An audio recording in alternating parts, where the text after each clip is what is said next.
ಎಲ್ಲರಿಗೂ ನಮಸ್ಕಾರ. ಈ ಸಮಾಜದಲ್ಲಿ ನಮ್ಮಗಳ ವ್ಯಕ್ತಿತ್ವವನ್ನು ಹೇಗೆ ನೋಡುತ್ತೆ ಎಂಬುದು ಮುಖ್ಯವಲ್ಲ, ನಾವು ಹೇಗೆ ರೂಪಿಸಿಕೊಳ್ಳುತ್ತೇವೆ ಎಂಬುದು ಮುಖ್ಯ. ಅದಕ್ಕೆ ಒಂದು ನೈಜ ಉದಾಹರಣೆ, ನಮ್ಮ ಸರ್ಕಾರಿ ಶಾಲೆಯಲ್ಲಿ ಕಲಿತಿರುವ ಮಗು ಹೇಗೆ ತನ್ನ ಓದಿನ ಚಾತುರ್ಯವನ್ನು ತೋರಿಸ್ತಾ ಇದೆ, ನೀವೇ ನೋಡಿ. Good morning to all. My name is Prakriti. We stand this lesson. Shabale Shabala. Read the story. Once there was a sage whose name was Vasishtha. He lived in a forest. Vasishtha had a cow by name Shabale. As of now has Nandi, daughter of Kamadeni, the heavenly cow. Whenever Vasishtha asked her for anything such as food, drink or clothes, she would give them to him. Both of them lived happily in the forest. One day Kaustika, a powerful king, and his soldiers came to the forest. They were hunting. They saw a small hut and decided to rest there for some time. When they came near the hut, Vasishtha greeted Kaustika and his men. He prayed to Shabale to give his guests a tasty meal. In minutes, Shabale gave them a tasty meal. Kaustika was impressed by Shabale's special gift. He wanted to take Shabale to his palace. So Kaustika asked Vasishtha to give Shabale to him in exchange for 10,000 cows. But Vasishtha refused. Kaustika even offered his entire kingdom and asked for Shabale. But Vasishtha still refused. He said, Shabale belongs to the gods and goddesses and she would not be misused.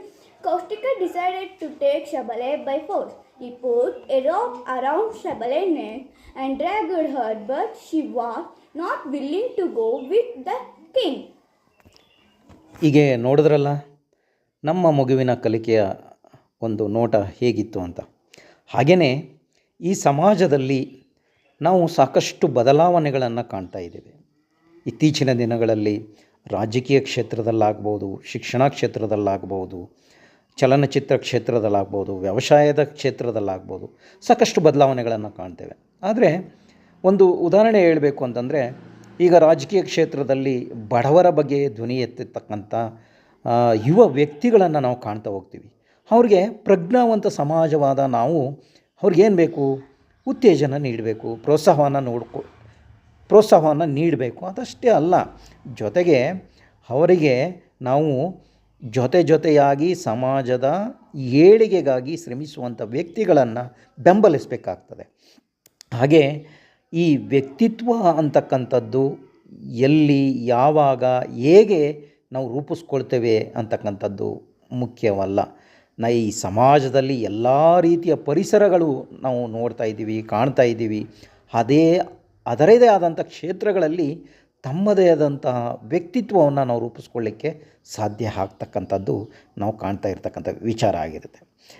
ಉದಾಹರಣೆ ಹೇಳಬೇಕು ಅಂತಂದರೆ, ಶಿಕ್ಷಣ ಕ್ಷೇತ್ರದಲ್ಲಿ ಕಲಿತಕ್ಕಂಥ ಮಕ್ಕಳು ಎಲ್ಲರೂ ಕೂಡ ಉತ್ತಮ ಪ್ರಜೆಗಳಾಗ್ತಾರೆ, ಈ ಸಮಾಜದಲ್ಲಿ ಉತ್ತಮ ನಾಗರಿಕರಾಗ್ತಾರೆ ಅಂತಕ್ಕಂಥ ಒಂದು ಉತ್ತಮದ ವಾತಾವರಣವನ್ನು ನಾವು ರೂಪಿಸ್ಕೊಡ್ತಕ್ಕಂಥದ್ದು ಇದೆಯಲ್ಲ, ಅದು ಬಹಳ ಮುಖ್ಯವಾಗಿರುತ್ತೆ. ಅದರಲ್ಲೂ ಅದು ಮುಖ್ಯವಾಗಿ ನಮ್ಮ ಶಿಕ್ಷಕರ ಪಾತ್ರ ಏನಿರುತ್ತೆ, ಮಕ್ಕಳ ಒಂದು ಮಾನಸಿಕ, ದೈಹಿಕ ಮತ್ತು ಸಮಾಜದಲ್ಲಿ ಹೇಗೆ ಬದುಕಬೇಕು ಅಂತಕ್ಕಂಥ ವಿಚಾರಗಳನ್ನು ಪಾಠದ ಜೊತೆಗೆ ನೀತಿಯನ್ನು ಹೇಳ್ತಾ, ಮೌಲ್ಯವನ್ನು ಕಲಿಸ್ತಾ ಅವರು ಈ ಸಮಾಜದಲ್ಲಿ ಹೇಗೆ ಬದುಕಿಸ್ಕೊಳ್ಬೇಕು, ಹೇಗೆ ತಮ್ಮ ಜೀವನ ರೂಪಿಸ್ಕೊಳ್ಬೇಕು ಅಂತ ವಿಚಾರವನ್ನು ನಾವು ಕಲಿಸ್ಬೇಕಾಗ್ತದೆ. ಇದಿಷ್ಟೇ ಅಲ್ಲ, ನಾವು ವ್ಯಕ್ತಿಯ ವ್ಯಕ್ತಿತ್ವವನ್ನು ರೂಪಿಸ್ಕೊಳ್ಬೇಕಾದ್ರೆ ಸಾಕಷ್ಟು ಅವನ ವಿಚಾರಗಳ ಜೊತೆಗೆ ಪ್ರಪಂಚವನ್ನು ಕೂಡ ಅವನು ನೋಡಬೇಕಾಗತ್ತೆ, ವಿಚಾರ ವಿನಿಮಯ ಮಾಡಬೇಕಾಗತ್ತೆ, ಕಲಿಬೇಕಾಗತ್ತೆ, ತಿಳ್ಕೊಳ್ಬೇಕಾಗತ್ತೆ. ಸಾಕಷ್ಟು ವಿಷಯಗಳು ಅವನ ವ್ಯಕ್ತಿತ್ವದ ಪ್ರಭಾವವನ್ನು ಬೀರ್ತವೆ ಅಂತಕ್ಕಂಥದ್ದು ನಾನು ಹೇಳಲಿಕ್ಕೆ ಇಚ್ಛೆಪಡ್ತೇನೆ. ನಾವು ಅಷ್ಟೇ, ಈ ಸಮಾಜದಲ್ಲಿ ನಮ್ಮಗಳ ವ್ಯಕ್ತಿತ್ವವನ್ನು ಹೇಗೆ ನೋಡುತ್ತೆ ಎಂಬುದು ಮುಖ್ಯವಲ್ಲ, ನಾವು ಹೇಗೆ ರೂಪಿಸ್ಕೊಳ್ತೇವೆ ಎಂಬುದು ಮುಖ್ಯ. ಇದು ವ್ಯಕ್ತಿಯಿಂದ ವ್ಯಕ್ತಿಗೆ ಭಿನ್ನತೆ ಇರಬಹುದು, ಆದರೆ ವ್ಯಕ್ತಿತ್ವದ ಮೌಲ್ಯ ಯಾವಾಗಲೂ ಒಂದೇ ಇರುತ್ತೆ ಅಲ್ವಾ. ಅದನ್ನು ಕಾಪಾಡಿಕೊಳ್ಳೋದು ಎಲ್ಲರ ಜವಾಬ್ದಾರಿ ಅಲ್ವಾ. ಇದು ಅತ್ಯಂತ ಮುಖ್ಯವಾಗಿರ್ತಕ್ಕಂಥ ಅಂಶಗಳಾಗಿರುತ್ತೆ. ನೋಡಿ, ಈ ಸಮಾಜದಲ್ಲಿ ನಮ್ಮಗಳ ವ್ಯಕ್ತಿತ್ವವನ್ನು ಹೇಗೆ ನೋಡುತ್ತೆ ಎಂಬುದು ಮುಖ್ಯವಲ್ಲ, ನಾವು ಹೇಗೆ ರೂಪಿಸ್ಕೊಳ್ತೇವೆ ಎಂಬುದು ಮುಖ್ಯ. ಇದು ವ್ಯಕ್ತಿಯಿಂದ ವ್ಯಕ್ತಿಗೆ ಭಿನ್ನತೆ ಇರಬಹುದು, ಆದರೆ ವ್ಯಕ್ತಿತ್ವದ ಮೌಲ್ಯ ಇದೆಯಲ್ಲ, ಯಾವಾಗಲೂ ಅದು ಒಂದೇ ಆಗಿರುತ್ತೆ.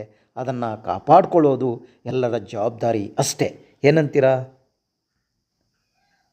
ಈ ದಿನದ ಸಂಚಿಕೆಯಲ್ಲಿ ಈ ವಿಚಾರಗಳ ಒಂದಿಗೆ ನಾನು ಮುಕ್ತಾಯವನ್ನು ಮಾಡ್ತಾಯಿದ್ದೇನೆ. ಬಸವರಾಜ್ ಎಂ, ಸಹ ಶಿಕ್ಷಕರು, ಮಲ್ಲಮ್ಮನಹುಂಡಿ. ಎಲ್ಲರಿಗೂ ಧನ್ಯವಾದಗಳು.